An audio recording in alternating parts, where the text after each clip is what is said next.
No, I don't think that's where the power supply should go, Robbie. I think it's much too close to the auditory sensors.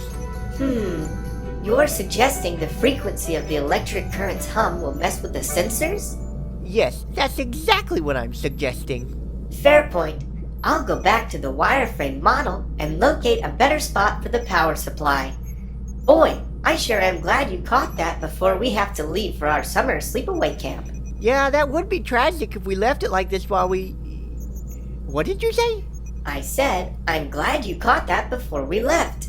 Now we won't have to be too far behind when we get back from sleepaway camp in 3 weeks. Sleepaway camp? 3 weeks? Affirmative. Mr. Eugene signed us both up for Camp Falling Pines. It's supposed to be a wilderness camp or something like that. Didn't Mr. Eugene tell you about that? Grandpa Eugene!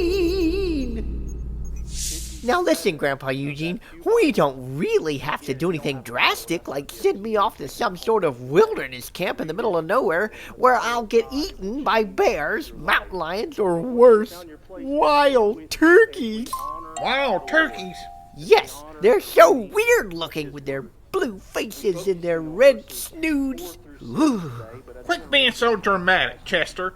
I signed you up for this camp because it would be good for you to get to know the great outdoors better. You know, enjoy the beauty of God's creation. Besides, you stay too cooped up in that garage. But the garage is safe, Grandpa Eugene.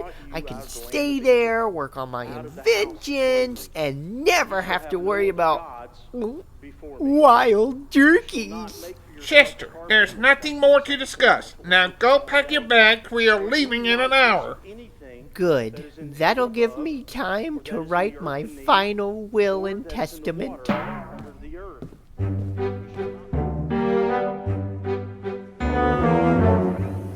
Have fun, you two. Remember, this will be good for you.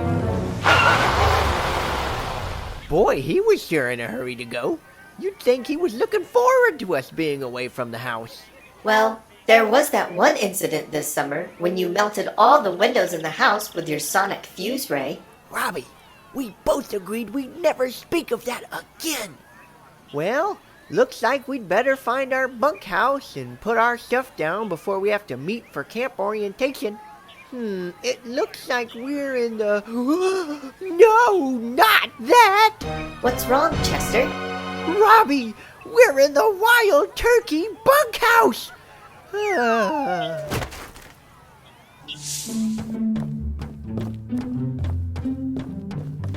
Wow, this is a pretty nice place. Not as many dead bugs on the floor as I thought there would be. Yeah, I guess it's not too bad if you like this kind of thing. Oh, hello there. I am Robbie, and this whiny little fellow is Chester. Hey! Excuse him. Sometimes his programming needs adjusting. That's okay. It's extremely cool that you got to bring him. He's definitely the most advanced robot I've ever seen. My name is Ezekiel, but they call me Zeke. Glad to meet you, Zeke. Question. Were you forced to come here? If so, maybe we could form a coalition. I think there's enough stuff in here for us to barricade ourselves in, and no one would ever be able to break through. Well, actually, I wanted to come here. I love everything that has to do with nature. Huh, you don't say. Maybe if you hang out with Zeke, his outdoor skills will rub off on you.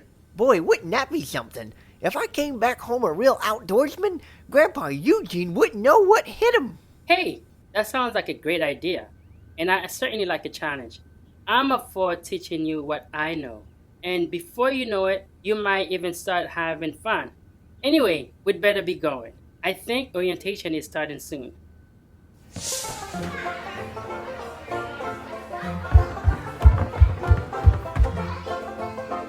Well, good afternoon, everyone, and welcome to Camp Falling Pines. I'm your camp counselor, Bigfoot, but you can call me Mr. Foot or Counselor Foot. Now then, before we proceed with the camp's itinerary... You're a Sasquatch. Yes, I am. Now then, as I was saying... And everyone is okay with this? Not usually, but people seem to get over it pretty quickly. Now, as I was saying, here at Camp Falling Pines, We specialize in teaching kids how to appreciate the wonder of nature that surrounds us every day. However, I am obligated by law to warn you that the trees in Camp Falling Pines do tend to fall quite suddenly. There's a reason our camp motto is Timber! Chester, you don't seem surprised that our camp counselor is Bigfoot? When you accidentally teleport a Yeti from Nepal, who then incidentally has to live with you, nothing really surprises you anymore. I have so many questions about so many things. So I think I speak for everyone here. Right. I think I speak for myself when I say, welcome to Camp Falling Pines. And seriously, if you see a tree about to fall, don't keep it to yourself. Now then, off to your bunks. Tomorrow is a big day. Woohoo! Let's get going. I need to set up my Wild Turkey Defender 3000. It's a glorious array of modified bug zappers that will defend our cabin from any and all manner of turkey invasion. Wild Turkey Defender 3000? That's a good one, Chester. You're funny. I'm definitely not kidding. Every wild turkey here should live in fear. Seriously, Chester, you can't do that to wild turkeys. They are very important to the forest ecosystem. Boy, I slept like a champ through the entire night. I feel like $1,000,000. There sure is nothing like sleeping in nature. How did you sleep, Chester? I'm so incredibly tired. I don't think I slept more than 30 minutes last night. I was so worried a wild turkey was going to peck my face off because someone wouldn't let me set up my Wild Turkey Defender 3000. Well, I slept well if anyone is interested. You don't sleep, Robbie. Well, then my batteries recharged well last night. You guys are much too happy this morning. Good morning, campers. Hopefully you all slept like a log last night. Get it? A log? Since you're at wilderness camp? Anyway, welcome to our Nature 101 class. Today we're going to talk about the nature that's all around us. And I know we're all excited to learn about the neat animals that live in these woods, like the wild turkey. Yes, thanks for your enthusiasm, young man. But before we can get into all that, we need to learn what type of forest we are in. So let's jump into that. First, let's talk about what a biome is. Biomes are certain areas of the world with similar weather, animals, and plants. There are several different kinds of biomes like tundra, the rainforest, and the desert. But here in Georgia, we live in a biome called the deciduous forest. Deciduous forests have 4 distinct seasons: winter, spring, summer, and fall, and feature quite a wet environment. On average, deciduous forests have around 60 inches of precipitation a year. As for the trees and plants that grow in deciduous forests, while we do have some pine trees here at Camp Falling Pines, trees with leaves, also called deciduous trees, dominate the landscape. The leaves of deciduous trees lose their chlorophyll, which gives them their green color, causing them to turn beautiful shades of red, yellow, and orange before they fall to the ground. Do you like breaking leaves into piles and jumping into them during the fall? Then be thankful you live in a deciduous forest biome. So now that we know about what surrounds us, we have a nice base to learn about the rest of the nature here at our camp. But before we move on to specific plants, what to touch, what to definitely not touch, does anyone have anything they'd like to add about what we've talked about? I would, Mr. Foot. Yes, you back there. The boy who loves wild turkeys. What's your name? My name's Chester Stevenson, sir. All right, Chester. What would you like to add? Well, I would just like to mention that you left off some important details about nature and biomes, like who actually created them all. Interesting. Go on. Okay, thanks, Mr. Foot. To see who created the nature that surrounds us, all we have to do is look to the Bible. Genesis 1:1 says, "In the beginning God created the heavens and the earth." So right there, God created everything. Genesis 1 goes on to show us that God created everything in just 6 days. Let's go through them quickly. On day 1, God created the heavens, the earth, light and darkness, also known as day and night. On day 2, God created the sky and the seas. On day 3, God created the dry land and the first forms of life, plants and trees, like the ones around us here at camp. On day 4, God created the sun for the day and the moon for the night, and also the stars and all the other planets. On day 5, God created all the birds of the air and all the creatures in the sea, from the giant squid to the electric eel. On day 6, God created all the creatures on the land, from the mouse to the Argentinosaurus. And then, also on day 6, God created man. And on every day of creation, he saw that it was good. So you see, everyone, while it is important to know what biome we're in and what all that means of the nature around us, it's more important to know where it all came from and who made it all. God. God is the creator of everything. I 100% agree. And to me, that is why nature is so amazing. Sure, nature is beautiful and adds a lot of color and wonder to our lives.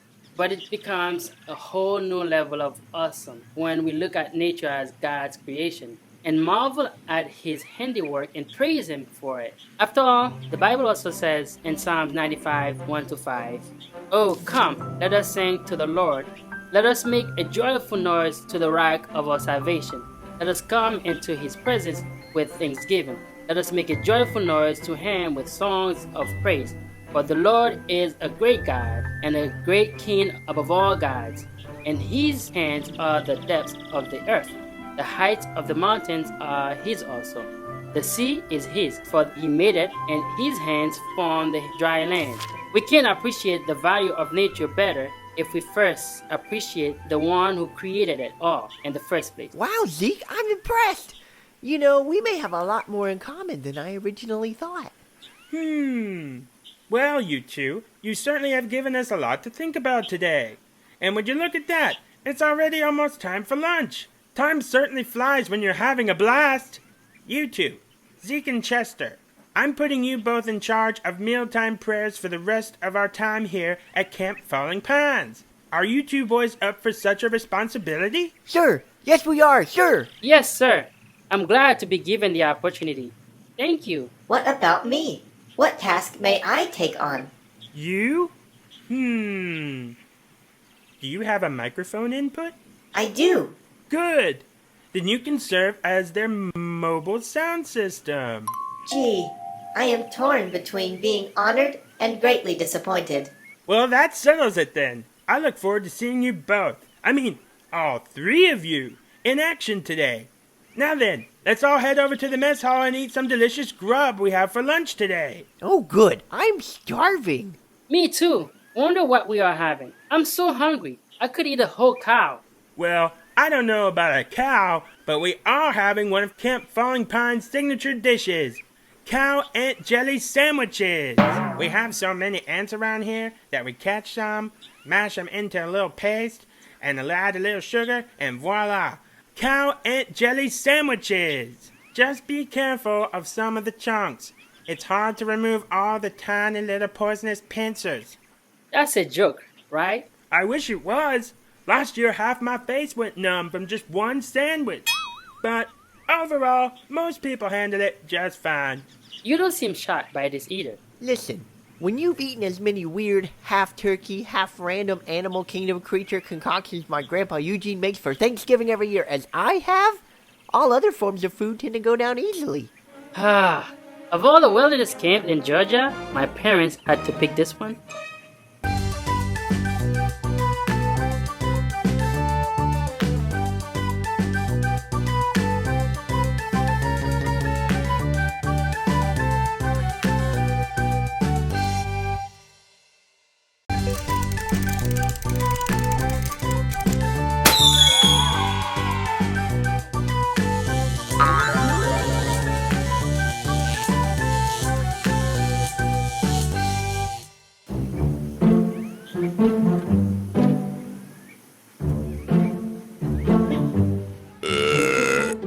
My, that was a good dinner.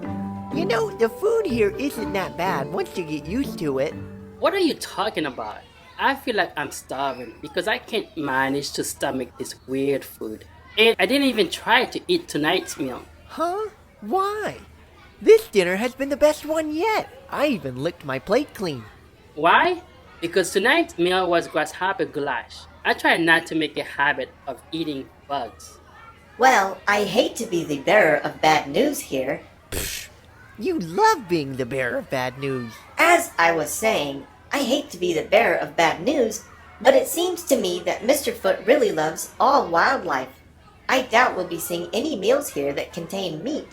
So that means... Yep, more meals made from squashed bug parts. Better get used to it, pal. Yes, and you really should eat something before tonight's stargazing event. You'll need extra energy for the long hike we have ahead of us. I think I'll pass. I'm sure I can find a snack and my stuff back in our cabin. If you boys like this meal, just wait until you see what's for dinner tomorrow. Hey, speaking of the cabin, we need to get back and get our stuff ready for the stargazing hike. If you're not going to eat that, can I have it?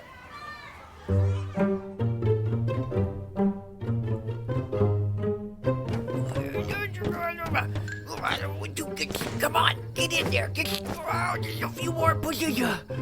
Whew. Chester, what on earth are you packing? There's no way you'll be able to tote that pack all the way to the stargazing site. Oh, I'll bring it all right. Everything in this pack is absolutely necessary. He's packing his wild turkey defense kit. It's everything he thinks he needs to keep wild turkeys away. Oh no, not the wild turkey thing again. Listen, you'll thank me when you come face to face with the most dastardly of God's creations. Just think, you suddenly find yourself staring into those beady black eyes, making you feel cold right down to your soul, and then BAM! Here I come with my wild turkey taser to save your life. You have a taser in there? Well, no, I don't actually. For some unknown reason, Grandpa Eugene wouldn't let me bring a taser to camp.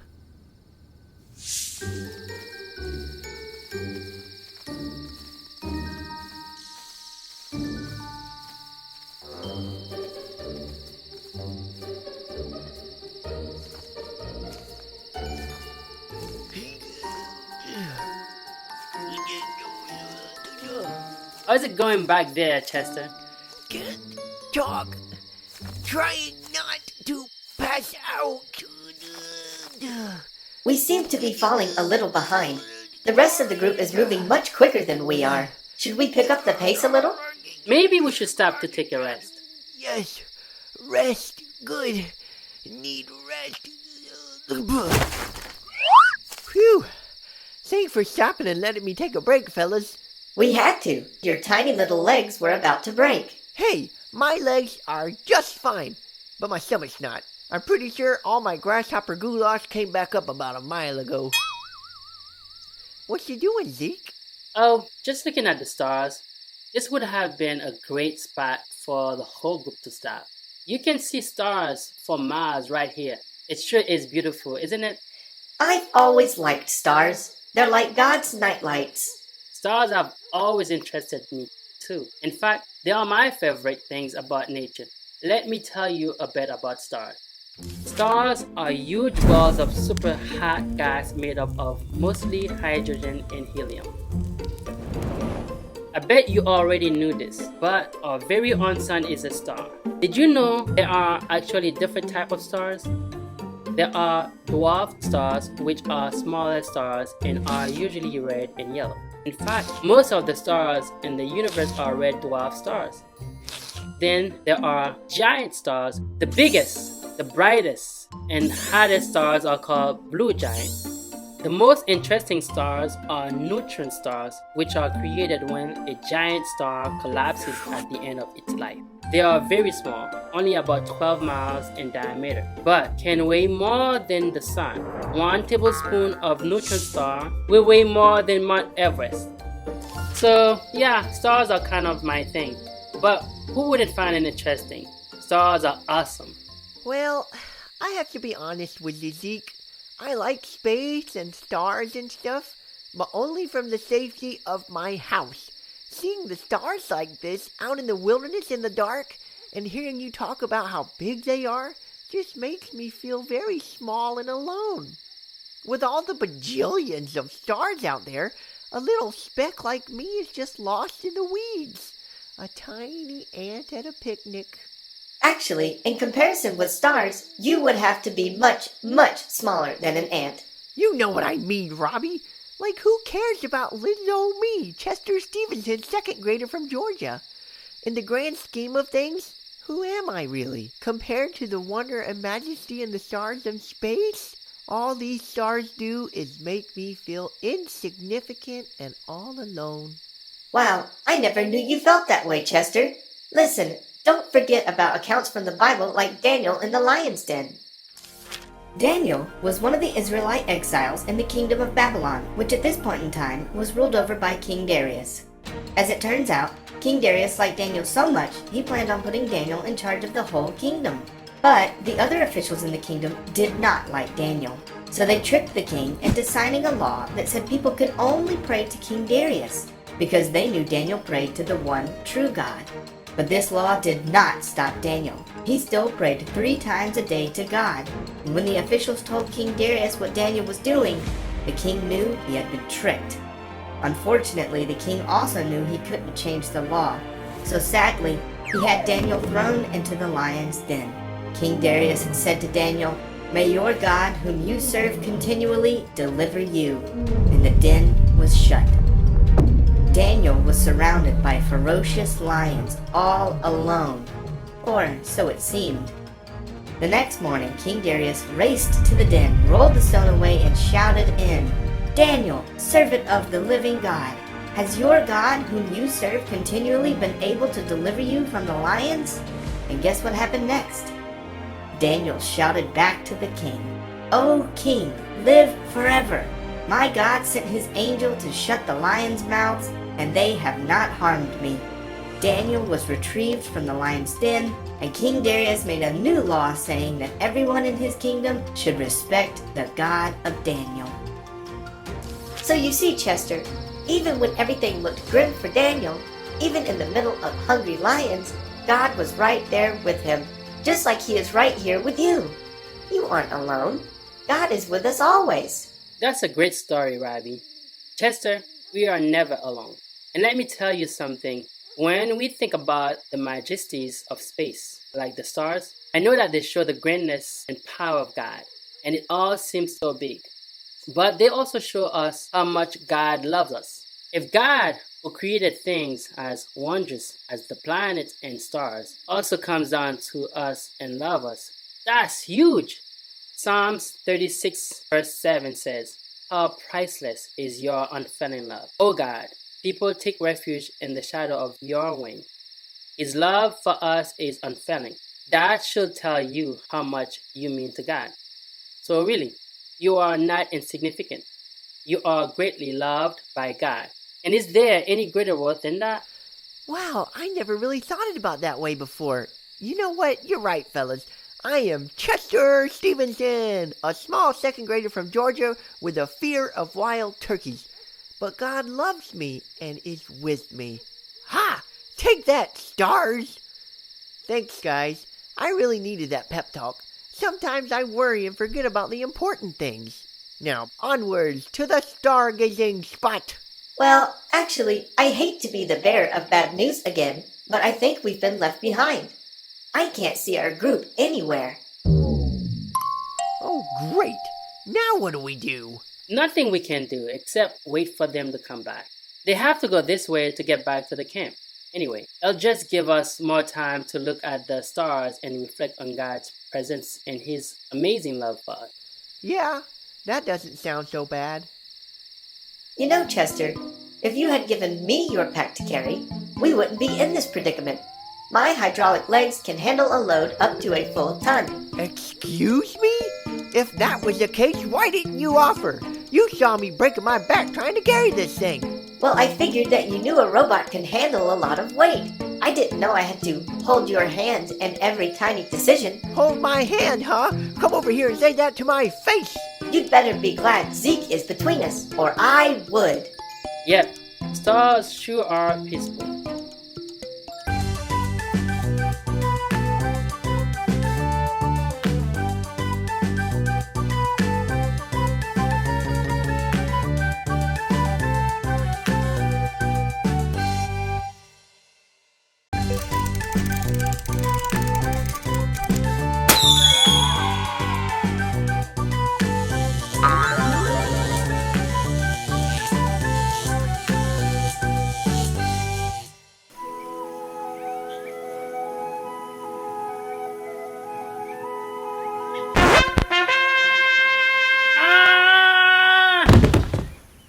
Chester, why did you do that? Sorry to wake you like that, old buddy, but today marks the beginning of the last week here at Camp Falling Pines. We have so much to do before we leave on Friday. Let's go, let's go, let's go! Guys, you need to hurry. They're serving cream-filled donuts for breakfast this morning in the mess hall. They're saying it's going to be the best treat we've had all camp long. What? Even better than the roasted scorpion s'mores? Ooh. I'm not kidding. Let's go. I knew I had a reason for waking you up like that today. It's gonna be a long week. Long week! These look glorious. Yes, these cream-filled donuts look so good, it makes me wish I actually ate food.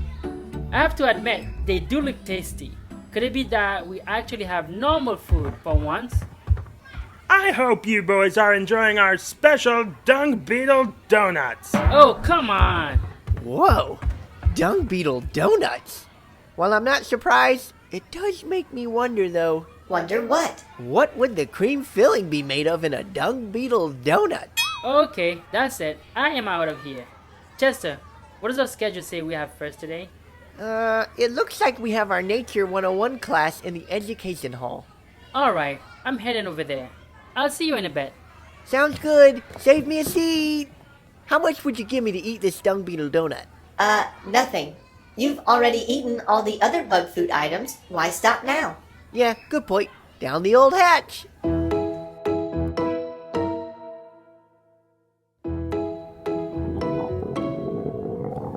Yowza! That donut sure did a number on me. You know, even though I'm really looking forward to eating regular food again, I'm going to miss this camp. Everyone here is so nice, and we all get along so well. It's not always like that in my town. Huh? Really? Yeah, unfortunately, there are still some people today that don't treat everyone the same. I've heard things you don't even want to know about. That's awful. Yes, it is. But anyway, let's not focus on any of that. I'm really going to miss this place.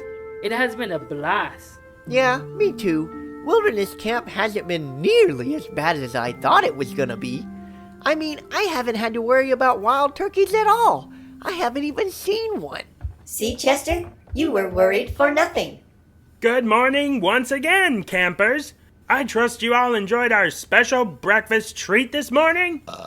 Excellent! My thoughts exactly, Chester. This is the last week of our camp. We will finally be learning about all the animal wildlife that live in the woods around us. Isn't that exciting? After our lesson indoors, we will be heading outdoors for a special surprise. A forest wildlife petting zoo. You'll be able to get up close and personal with some of the most amazing animals we talked about today. Before we jump into the kinds of animals, we need to know that all the animals work together with the environment and each other to sustain life in the forest. This is known as ecology. Removing even one small creature from the environment can change everything. Now then, what are some specific types of animals in deciduous forest biomes? One of my favorite is the black bear. Their fur is shaggy and usually black. These bears are about 4 to 7 feet long and 2 to 3 feet high. Male black bears weigh in at 150 to 300 pounds. Black bears are omnivores, which means they eat fruits, herbs, grasses, and fish, and small mammals. They're also very fast, reaching running speeds of up to 30 miles an hour. Amazing, right? Next on my top animal list is the red fox. Standing at around 2 feet tall and 3 feet long, red foxes have red fur on their face, sides, back, and tail. They have large pointy ears that can hear so well that they can even hear rodents digging underground. Last on my list is the copperhead snake.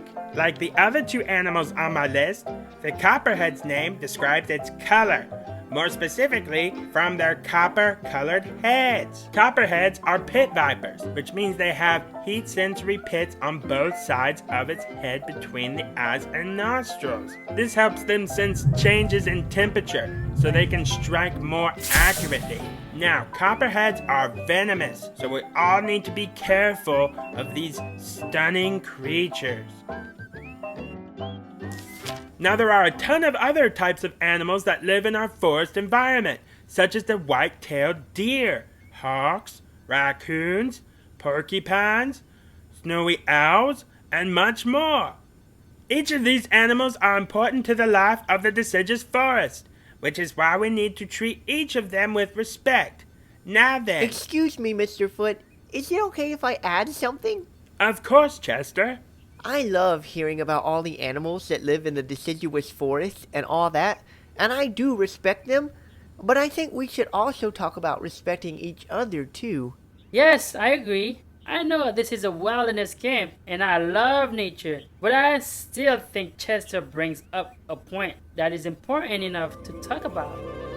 In Genesis 1:26 through 27, God said, "Let us make man in our image, after our likeness, and let them have dominion over the fish of the sea, and over the birds of the heavens, and over the livestock, and over all the earth, and over every creeping thing that creeps on the earth." So God created man in his own image. In the image of God he created him. Male and female he created them. God set mankind apart from the animals. Only we are made in the image of God. And being made in the image of God is why we need to treat every single person with absolute respect. Right, so let's break that down. What does it mean to be made in the image of God? Does it simply mean that we, with our physical human bodies, look like God? No. It means that we represent, reflect, and resemble God. Kind of like how a photo of you is simply an image of the real you. It looks like you, shows people who you are, and represents you. And think about it. All people, both male and female, of every color and culture are made in God's image. All people. Then it should be easy to understand that we should treat each other, regardless of differences, with equal respect. So, yes, it's important to treat nature with respect. After all, God created it too. But it is so much more important to treat people with respect, since we're all made in God's image. Well, there you go, Mr. Foot. That's all I had to say. I hope I didn't mess up your lesson too much. Now, boys, don't you think anything of it. I think you both made excellent points here today. Thank you for reminding us all about what's truly important. And I also want to thank you both for leading us in mealtime prayers over the past 3 weeks. You've done a great job. Ahem. What about me? Oh, yes, and thank you, Bobby. It's Robbie. Of course. Thank you, Robbie, for being our much-needed mobile sound system these past 3 weeks. Now then, who's ready to head outside and get up close and personal with some forest animals? We even have a special animal guest today. One we don't usually have. Ooh, I bet it's a black bear. Who in their right mind would have a black bear in a petting zoo? No, it's not a black bear. It's a wild turkey. Wild turkey? Yeah, isn't it great? I know how much you love them, so I called in a favor and got one here. You can be the first one to pet him, Chester. Did you? Oh. What? Was it something I said? I guess he just couldn't contain his excitement, sir. Oh, wow, okay then. Well, let's go, kids. Let's get going before we all have to say goodbye to Camp Falling Pines.